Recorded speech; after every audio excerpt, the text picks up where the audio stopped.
बोलो जो वचन अब मैं सुनूंगा मैं फलों को लेके आऊंगा, मैं इन्हें भूलूंगा नहीं, प्रभु यीशु मसीह के नाम में।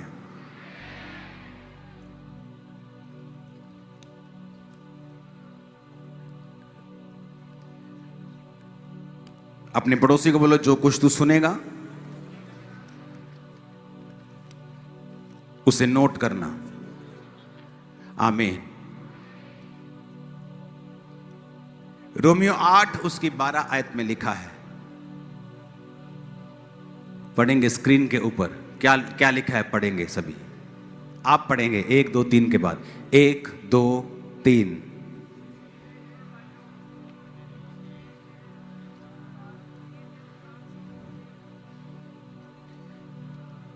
सिर्फ 12 आयत पढ़ेंगे, फिर बोलूंगा 1 2 3 पढ़ेंगे। कहता इसलिए हे भाइयों हम शरीर के कर्जदार नहीं कि शरीर के अनुसार दिन काटें। आपका सबसे बड़ा दुश्मन शैतान नहीं है।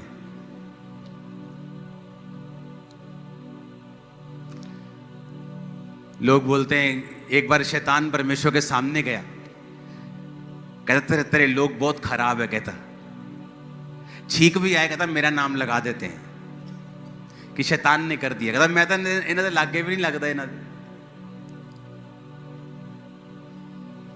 पर कहता ये मेरा नाम लगा देते हर चीज पर। जबकि आपका सबसे बड़ा दुश्मन आपका अपना शरीर है, शैतान नहीं है। और पौलुस कहता है हम शरीर के कर्जदार नहीं हैं कि शरीर के अनुसार दिन काटें।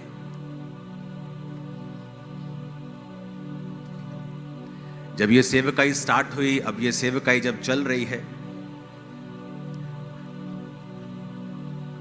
इतनी लो परसेंटेज है कि 100 में से 1 भी नहीं है उस तरह का विश्वासी जिस तरह के विश्वासी हम थे।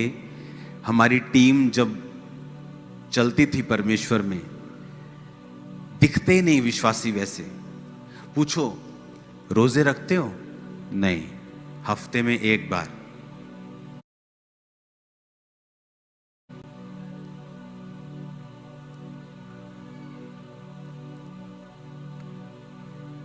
और हमारी टीम में ऐसी लड़कियां मौजूद थीं, 22-23 साल की उम्र में शादी हो गई, एक बच्चा हो गया। उसके बाद जब वो प्रभु में बढ़ी तो हस्बैंड शराबी था, नशेड़ी था, छोड़ के चला गया। वो सेवा में चली गई। आज वो दादी बन गई। जब मतलब वो उस समय 1.5 उम्र में थी, मैं बच्चा था, 19 साल का था। आज वो दादियां बन गई। सारी उम्र बिना शादी के सिर्फ सेवा, हफ्ते में 3 दिन रात के उपवास। और आज आप में से कितनों ने रोजे रखे होंगे मेरी शादी हो जाए?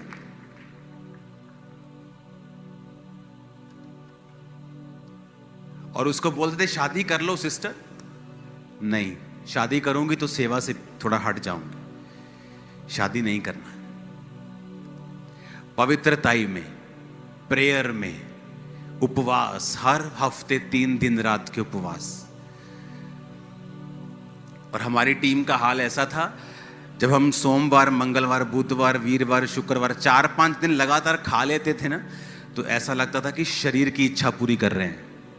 हम शरीर के कर्जदार बन गए हैं कि जो शरीर मांग रहा है उसे दे रहे हैं। तो पौलुस कहता तुम शरीर के कर्जदार नहीं हो।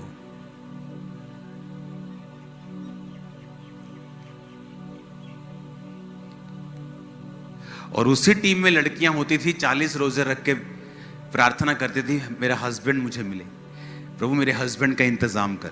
और उसी टीम में लोग होते थे जो बोलते थे कि हमें परमेश्वर की आत्मा में बढ़ना है, मुझे प्रेयर करनी है, मुझे आत्मा में बढ़ना है, मुझे पवित्रताई में बढ़ना है।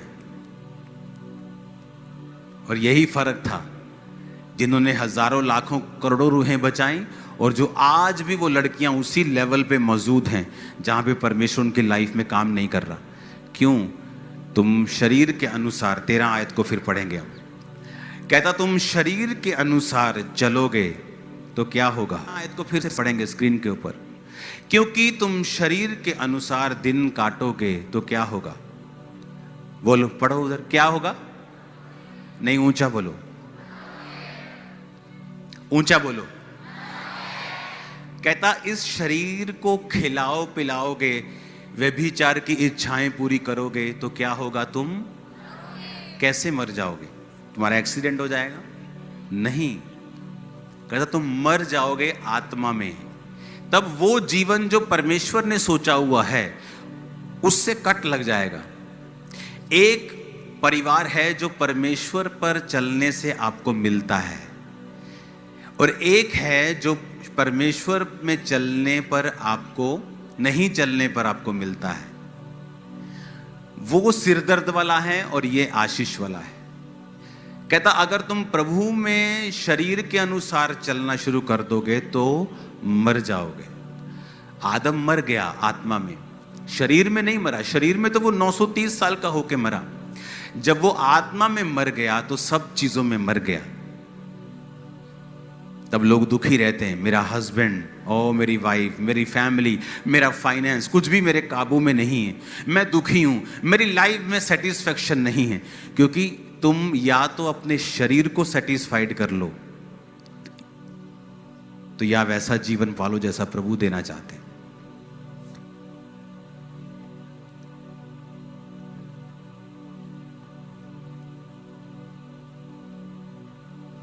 जब लगातार खा लेते थे 4-5 दिन तो लगता था कि शरीर की इच्छा पूरी करनी शुरू कर दी हमने, तो हम शरीर के कर्जदार थोड़ी हैं कि इसके अनुसार दिन काटेंगे। आज मैं अपने लोगों को, अपनी टीम आसपास में देखता हूं, एक भी जन ऐसा नहीं मिलता जो रोजे रख के बैठा हो 7 दिन रात के। कोई 3-4 दिन जब पापा बोलेंगे, जब चर्च में अनाउंसमेंट होगी तब रख लेंगे।